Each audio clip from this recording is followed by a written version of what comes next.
Harka fuunee daawwattootaa fi hordoftoota maatii Muhaa Niwus akkam jirtan nagaan keenya kan jaalalaa onneerraa madde bakkuma jirtanitti isinaa ga'u jenna daawwattootaa fi hordoftoota keenya. Qophii keenya ammaaf qabanne keessatti kan dhaga'uuf jirtan hoogganaa waraana bilisummaa Oromoo Jaalle Marroo fi hoogganaan biyya Itoophiyaa Abiy Ahmad wajjin mari'achuuf akka jiran himamuu ilaalchisee eessatti mari'achuuf akka adeeman mootummaan Ameerikaa Abiy Ahmad wabo wajjin akka mari'atan dirqisiisaa jiraachuudhaa fi ajajaan waboodhaa kanarratti ammoo waan jaanni qabu moo hin qabu kan jedhus guutuusaa qophii keenya kana keessatti dhageessuun waliin turaa isiniin jenna. Dinquu Dayyaas Jawaarii fi Baacaa Dabalee faa wajjin Naayiroobitti wal ga'uun kan himamee ture ammoo deebii kennaniin akka jaanitti akka Oromoo fi abbaa duulaa gadaa Oromootti ani Oromoo humneessuudhaaf malee Oromoo hurreessuudhaafis hin hojjedhu jechuudhaan kan dubbatanii fi kana malees ammoo Dinquu Dayyaas waan jedhan guutuusaa as keessatti dhageessanii ammas nu waliin turaa isiniin jenna. Waraanni bilisummaa Oromoo zoonii giddu galeessa aanaalee sulula keessa jiran Amboo, Ilfaat, Gindabrat, Midaaqanyii fi Cophii keessatti waraana Abiy Ahmad 400 ol fixuudhaan injifachuu ajajaan waboo zoonii giddu galeessaa kan himan kanaa fi kanneen biroo jajjabootaan qophii keenya ammaaf qabanne kana keessatti kan dhageessan ta'a. Daawwattootaa fi hordoftoota maatii Muhaa Niwus namoonni yuutuubii keenya Muhaa Niwus haarawaa taatan yuutuubii keenya haarawaa Muhaa Niwus subscribe gochuun maatii nuuf taasisaniin jecha qophii keenya ammaaf qabanne isinitti himuudhaan hammaduma sagantaattis waliin kan turu ana Muhaa Oromooti. Hammadumaattiin waliin turaan afeerraa keenya gamanumaan viidiyoo keenya like share gochuu sin dagatinaadha.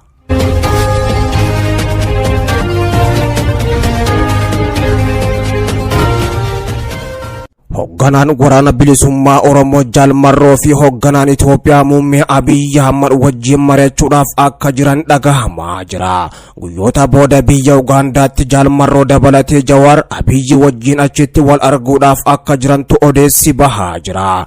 Mootummaan Itoophiyaa immoo akka hoogganaa waliin mari'atuuf Ugaandaatti Ameerikaan dhiibbaa guddaa godhaa akka jirtu odeessa jabaa bahaa jirurraa immoo hubachuun danda'amee jira. Ta'us ammoo Ameerikaan nagaa hoogganaa waraana bilisummaa Oromoo Jeneraal Marroo kallattii waan hin dubbisiniif ammoo waboon marii kanaaf qophii ta'uu dhabuusaa gaammaatti wanti beekames hin jiru. Waraanni bilisummaa Oromoo marii kanatti kan galu yoo ta'e ammoo bakka qaamni sadaffaa argamuu fi humni waloo waraana gamtaa tolfatanii turan itti argaman akkasuma bakka paartiileen siyaasaa Oromoo argamanitti mariin kun ammoo gaggeeffamuu qaba jedhan keessa beektoonni. Kana yoo hin taane ammoo marii kanaan Oromoo yeroo sadaffaadhaaf kisaaraa fi kufaatii guddoo bara 1991 fi bara 2018 mudate kan caalu ammas mudachuu mala jedhan. Dogongora guddaa bara 2018 beektoonni Oromoo hayyoonni namoonni siyaasaatii fi qabsaa'onni Oromoo hedduun otoo murtoo tokkorra hin gahanii fi bilisummaa dhugaa qabatamaan lafattiin argin ammoo bilisoomne jechuudhaan nyaatamanitti ammas ammoo sun akka hin deebineef Oromoon bara 1991 fi 2018 irraa barachuudhaan jiilee waan jiruuf ammoo boolla tokkotti yeroo sadii sin ciniinamu itti sin kufu kanaafis ammoo bakka laachuu sin qabu jechuudhaan warri kaleessa bara 2018 sobame bilisoomne jechuudhaan dogongoruu hubatan amma akka jechaa jiranitti marii Abiyyi kana Jeneraal Marroo fi ummanni Oromoo amanuu sin qaban jechuudhaan yeroo ammaan tana dubbachaa jiru. Mariin gaggeeffamuuf deema jedhamu kun ammoo yoo milkaa'e akkuma ammaan tana ja'amaa jiru Abiy Ahmadii fi hoogganaa waraana bilisummaa Oromoo Marroon qaamaan wal arganii marii kana kan godhan yoo ta'e ammoo akka gara fuula duraarrattis dogongorri hin uumamnetti ammoo mariin ifa ta'e kan ummanni Oromoo bal'aan kaayyoo marii fi waan irratti ammoo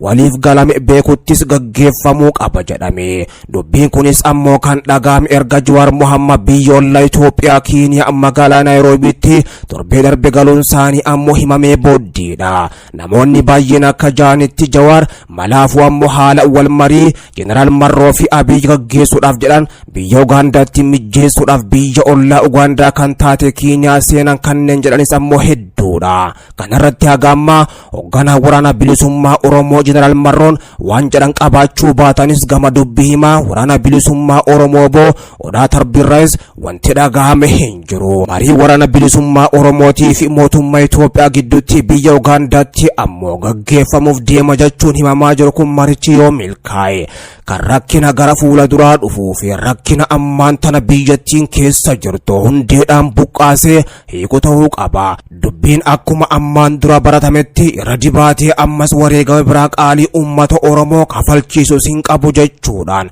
ergaan jajjabduu yeroo ammaan tana beektoota Oromoo irraas darbaa jirti. Dinqoo Dayyaas deebii kennaniin akka jaanitti akka Oromoo fi abbaa doolaa gadaa Oromootti ani Oromoo humneessuudhaaf malee Oromoo horreessuudhaaf hin hojjedhu jedhanii jiru. Torbee darbe keessa obbo Jawaar Muhammad Dinqoo Dayyaas, Jeneraal Baacaa Dabalee, obbo Alamaayyoo Katamaa fi obbo Sayyid Damxoo Naayiroobii keessatti waliin mul'atanii jiran jechuudhaan erga himame ammoo Dinquun kana kan dubbatanidha. Marii mootummaa Abiyyi Ahmadii fi WBO gidduutti ammoo taasifamuudhaaf deemuuf haala mijeessaa jiraachuudhaaf waraana bilisummaa Oromoo galchuudhaaf deeman jechuudhaan erga odeessibee booddee ammoo Jawaar dubbachuu baatullee Dinqoo Dayyaas kanarraa qulqulluu akka ta'an himuudhaan barreeffama fuula miidiyaa hawaasummaa isaanii gubbattis maxxansanii jiru. Dinqoo Dayyaas akka jaanitti maqaan koos bakka Oromoon itti ijaaramuu fi sirni gadaa isaa itti kabajamu malee ammoo bakka kamittuu hin argamu jechuudhaan dubbatanii jiru.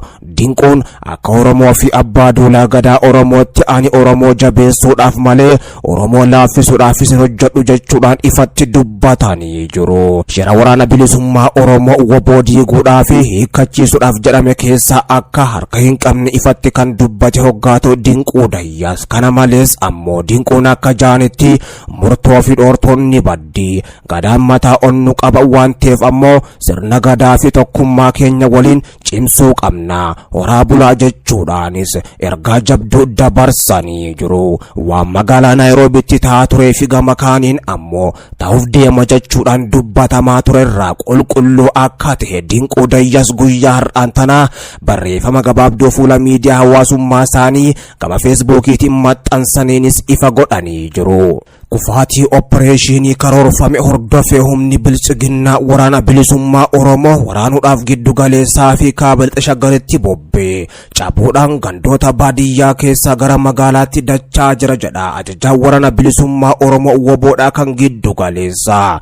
Ji'a Bitooteessaa keessa murni bilchiginnaa haalaa fi yeroo wal fakkaatatti WBO walla jiru dabalatee kan kutaa hunda jirutti ammoo duulas labsee ture jedha. Sun isaaf milkaa'uu dinnaan ammoo mootummaan bilchiginnaadha waraana giddu galeessaa fi kaaba lixa Shaggar jirutti ammoo fuulleeffachuudhaan duula bal'aa meeshaalee waraana gurguddaan dabalame Salaalee, Shawaa lixaa fi Shawaa kibba lixaattis godhee jira jedha. Karoora kanaanis ammoo mootummaan Abiyyi Ahmad waraana bilisummaa Oromoo WBO irra aanu kan dadhabe. Waraanni bilchiginnaa kun aanaalee akka Adaa Bargaa, Abungin Dabrat warra Jaarsoo fi Aambootti namoota nagaa fixuu qabeenya saamuudhaa fi dubartoota gudeeduttis fuulleeffatee jira jedha. Ebla jalqabaa kaasee immoo Shawaa lixaa aanaalee Sululaa Nyamaraa jiran shan keessatti loluudhaaf ammoo fuulleeffate jedha. Qondaalli WBO giddu galeessaa kun yoo himan waraanni mootummaadha. Aanaaleen Sulula keessa jiran Aamboo, Ilfaat, Gindabrat, Midaaqanyii fi Cophiin ammoo lafa tarsiimaa waraanaa waan ta'aniif asitti fuulleeffatan jedha humnoonni mootummaadha. Lola guyyaa 10 Sulula Nyamaraa kana keessatti ammoo gaggeeffameenis humni mootummaa bilchiginnaa yoo xiqqaate waraana 437 dhabuu simee jira. Ajajaan waraana bilisummaa Oromoo kan giddu galeessaa. Humni waraana mootummaa lola kanaan mo'ame kun ammoo haaloo kana aanaalee kanneen keessatti yakkoota ajjeechaa, saamicha, dubartii gudeeduudhaa fi mana gubuufaadhaas raawwachaa jiraachuu jiraattonnis himaa jiru. Ammatti humni bilchiginnaa lola dhaabee yakka qofarrattis hirmaachaa akka jiruu fi baadiyyaa keessaa ammoo duguugamee bahee magaalatti dacha'u dubbatee jira. Qondaalli waraana bilisummaa Oromoo kan WBO zoonii giddu galeessaa kuni opereeshinii marsaa kana waraana keenya irratti karoorfames ammaaf fashalaa'ee jira jedhan qondaalli waraana bilisummaa Oromoo kuni. WBOn injifannoo boonsaa goonfachuudhaan diinas adabee akka malee naasisee jira jedhan. Giddu galeessa Oromiyaa gandoota baadiyyaa hunda keessaa waraanni bilchiginnaa qulqullooftee jirti kan jedhan ajajaan waraana bilisummaa Oromoodhaa kan zoonii giddu galeessaa yeroo amma ammaan tana gara magaalota aanotatti dacha'uudhaan ummata nagaa reebaa hedduus walitti qabdee fixxee qabeenya ummata ammas saamaa jirti. Jalaa nafnu gandoota baadiyyaa qofa otoo hin taane magaalota keessas duguuggaa isaan baasuuf jira jechuudhaan ajajaan waraana bilisummaa Oromoo zoonii giddu galeessaa kunis dhaadatanii jiru.